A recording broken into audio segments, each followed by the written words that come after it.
as we wind down the interview, Mike, with a couple more questions, do a lot of the new teams that, when you go to the graduation, you meet them, and Mhm. obviously you hand off the leash to them, a lot of them stay in touch with you? That's their choice. Mhm. It's always been their choice. It's nice when it happens, but a majority, I would say, because of the placement, like a lot of these are successor dogs with older people or something like that, and uh, they're super appreciative of receiving the dogs. But it's okay if they don't stay in touch. We understand that going into it.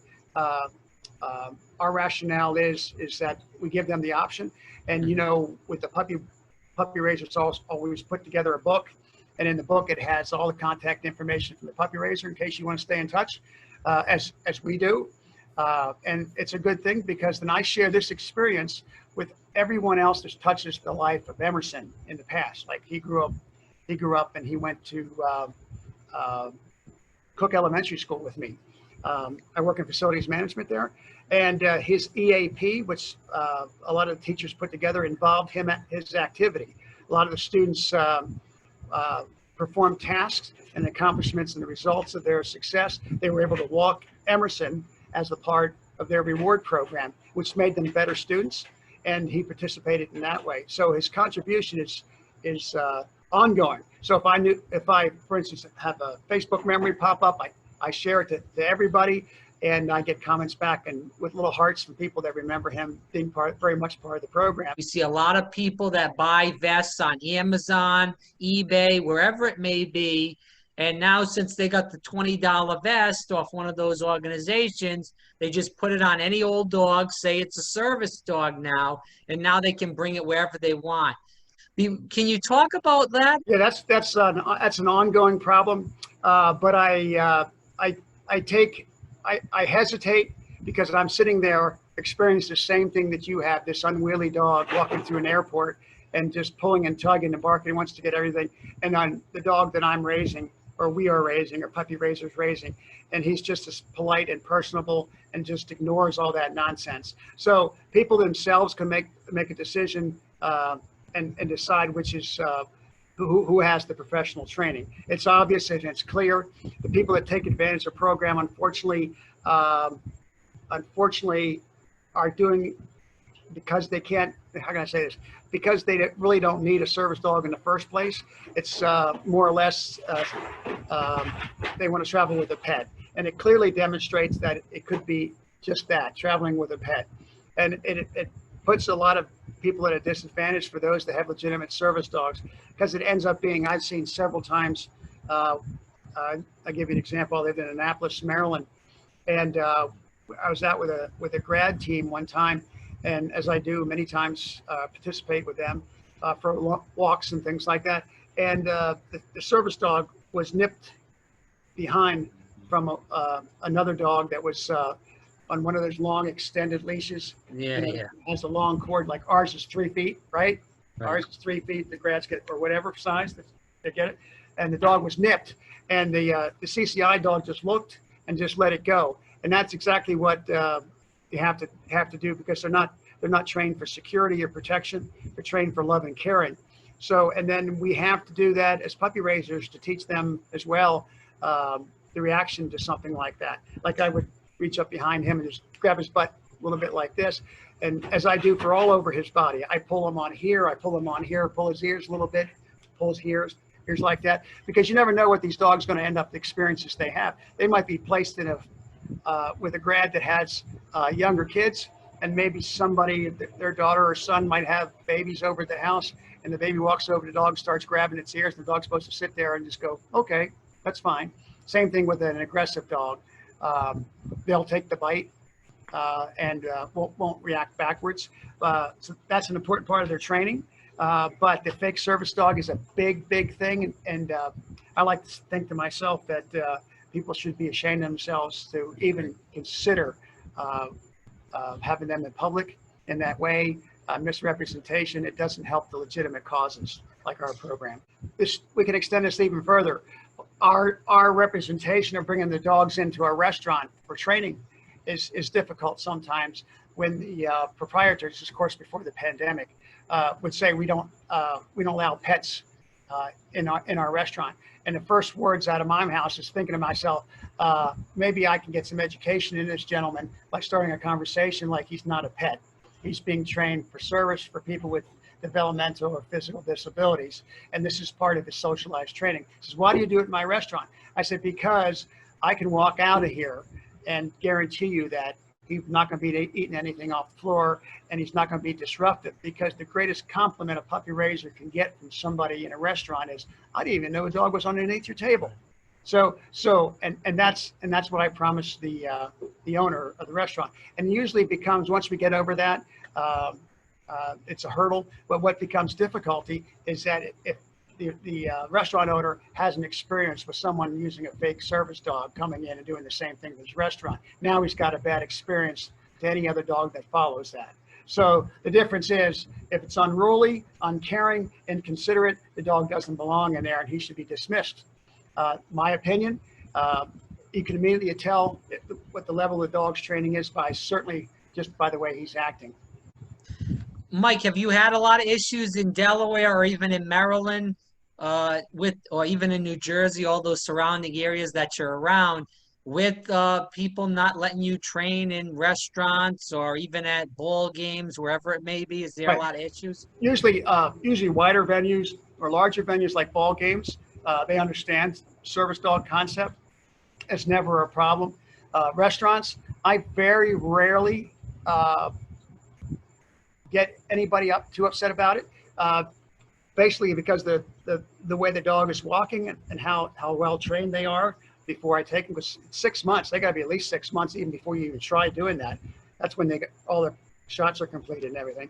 But I walk in like I own the place, and doesn't seem to draw a lot of attention other than that, because I tell the dog under the table and he goes, and that's the last time you see him. So it as opposed to somebody else that's not well trained, causing distractions. And remember, the restaurants, people are there to get out and enjoy themselves, not to worry about an unruly dog that's not behaving themselves. And like I said, it doesn't help our program when they have these people that represent that that's my service dog, and they're sitting there holding them at the table while they're eating dinner. It's not. Holding them, they put them in the little carriages. Oh my gosh, it's a disaster. Really, that's what I say. Really, I don't get in altercations. You always look at it as an opportunity for education, and they get a little educated about the program. Give me that opportunity, and then they can make a decision themselves. But usually, in all these years that I've never had a tremendous issue with that. But a lot of other puppy raisers have, because they're a little less patient. And it got to be difficult when you start spouting rules and what's the intent of ADA and all this other stuff, because a lot of people don't want to hear that. They just want to know, I'm concerned about this. And once you understand what their concern is, then you show them your dog's not anywhere near to what their concerns are, and they understand. They become an advocate. So next time you come to the restaurant, you come in and say, hey, Bill, remember Ashworth? Yeah, come on in. So, Mike, let me ask you this. People that don't know much about service dogs, and there are a lot of these people around here, or skilled companions. So people that don't know much about CCI dogs as far as a service dog, what should they do when they encounter this dog? With it as our dog's in training as well, and with the expectation that you have to anticipate a lot of the problems that might happen when you're in a crowd. People constantly reach for your dog. As puppy raisers, we are training the dog to look towards us when we tell him his name, so he can avoid the conflict. And they might end up touching the dog, but there's no need for an altercation because you're just traveling through. And the dog gets touched like that as well when we try to train him by a strange person. So we try to bring the dog's focus back to us, as we want that same reaction to occur when he's with a graduate. You just shake your head in disappointment that these people don't realize that, one, it's clearly a service dog and there's a need for it, and secondly, it's marked as a special dog. And it starts, like I said, it starts in elementary school when we start reading a book about service dogs, and somebody like me that brings one in there and talks to the class. And let me tell you something, you're going to get a kick out of this. I had a kindergarten first grade class, and the teachers they were doing service dog. They were reading a book on service dog. And this was perfect timing. They asked me, Mike, bring your puppy in and do something for us to help with this. And I said, absolutely, I'll do this. So here are these little tykes, and I have, let's say, who was my, Basil. Basil was the last one. He's up in the advanced training in New York now. Hopefully replaced real soon as a service dog. He was in class, and I had all the little kindergarten, first grade form a circle around Basil on the carpet. And I told them, now you're going to help with Basil, and we're also going to learn single syllable words, because that's their level of education. They're learning single syllable words. And I knew that. Said, okay, so here's what we're going to do. I want you to do everything that Basil's going to be doing when I tell him to do it. And they're all going to be single syllable words. So, of course, Basil's sitting in the middle. He's sitting already. So all the kids are standing around waiting for him to do this. And I said, Basil, stand, right? So Basil stood up on all fours. So all the kids stood up because Basil was up. And that's a single syllable word, stand, right? Okay, the next thing I'm going to do is tell him to sit. So all the kids sit, Basil sits, single syllable word, that's another command, right? So, and then I say down. So Basil goes down in the center, single syllable word. All the kids are laying on the floor now, just having laughing and laughing and laughing. And I said, now watch this one, roll. So Basil rolled over like this, and all the kids in the classroom are all now rolling on the floor, just acting like another single syllable words. So you see how a simple complex of single syllable words fits perfectly in their educational program. And they learned so much because they saw the little puppy do it. And then they realized too that this dog has been trained for service for people with disabilities. So they learned multiple things in a short 20-minute presentation. And I did that in about 5 classrooms. And it was absolutely amazing, the results. And not only does that help them with their schoolwork, but they also see him passing in the hallway. But there goes Basil. We can't touch him because he's in service. See, so he's being trained for service. So they learned at a very early age, and then farther down the line, when they're walking in a mall, I hear a child look at his parents and say, "You can't touch that dog because he's working," you know. And then my mission is complete because it's done that. Yeah. But luckily, there's a lot more people, like you said, and it's through work like yours and other people around the country that the parents are saying, "Hey, don't touch the dog. The dog's working. That's a service dog." And vice versa. The kids telling the parents too. So, That's true. Here's another thing that you should be aware of. The dogs are taught to take food only when you say okay.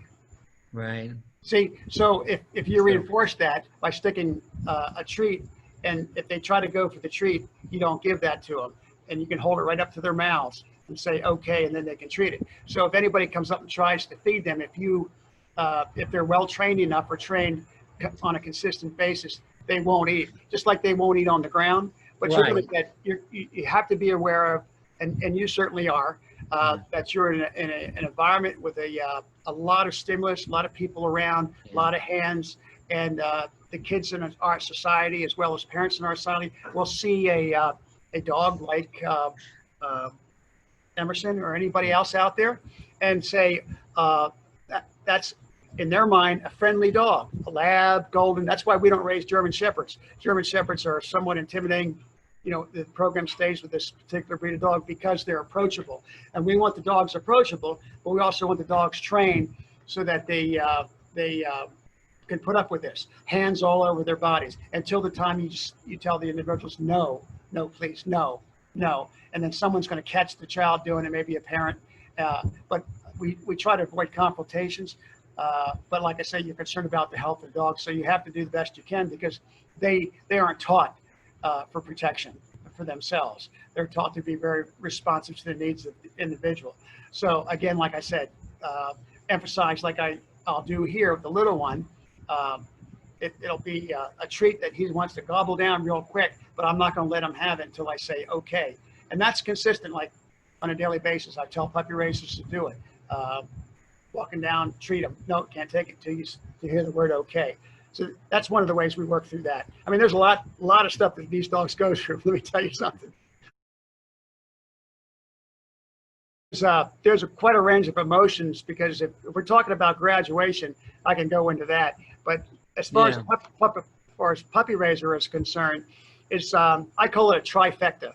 A trifecta is when you're fortunate enough to be turning in or matriculating your dog by turning it into the center to begin its advanced training.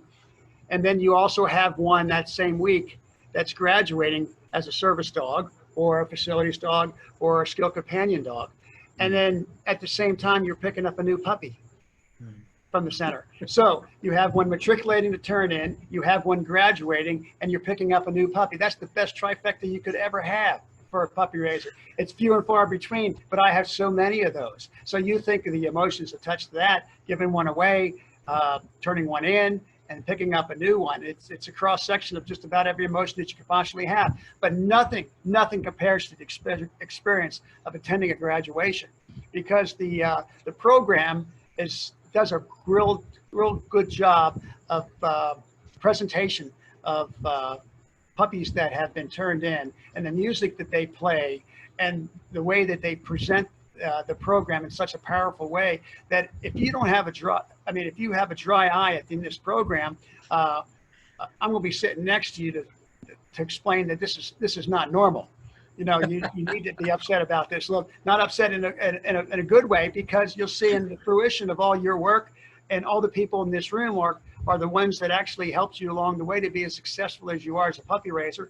And secondly, they cross the finish line with your puppy, right? So it's a combination of so many people all along the line to the ultimate result of it, the dog being placed with somebody that really needs it and will care for it and care for them the rest of their lives. So that's what I would say. It's something you have to attend. And even if you don't have a puppy graduate and you got something to do on a Friday, and you're in Northeast someplace, go attend the graduation. There's no cost for this. And then you realize what this program is about when you sit through one of these programs. Absolutely amazing. Mike, is that how you don't get attached to these dogs, because you have that trifecta where there's always a new dog coming in with a new experience? I realized over the number of years that it's better to have a transition puppy, because remember I talked about transition of knowledge, which helps me. And secondly, he's a babysitter. So he's not with me 24/7. I can put him in with Ashworth out in the yard playing. So I'm not out there having to play all the time or express an interest in making sure he's being taken care of, because I provide a safe environment in a fenced yard with a lot of activities and a lot of stimulus, you know, between the play toys and balls that he rolls and things like that. So that's good for them to have that. A lot of people don't realize that when it might be their first time or second time puppy raiser, and they'll say, "Oh, well, I'm going to wait to get another one and to see if he makes it to the program." Now they can do that, but it's much at a disadvantage, because the dog might make it, but they can be already raising another one if they have the capabilities and care to do it, with the understanding too that they can also get their dog back if it doesn't make it. So the important thing is that, you know, when you become a puppy raiser, remember back when I first started talking about this program, I got this notice at work and I read on it, and it said, well, people are bringing puppies to work, and that sounds like a pretty cool idea. Well, wait a minute. I got to turn them back in. You know, going into this, that you received this gift, gift that you must return.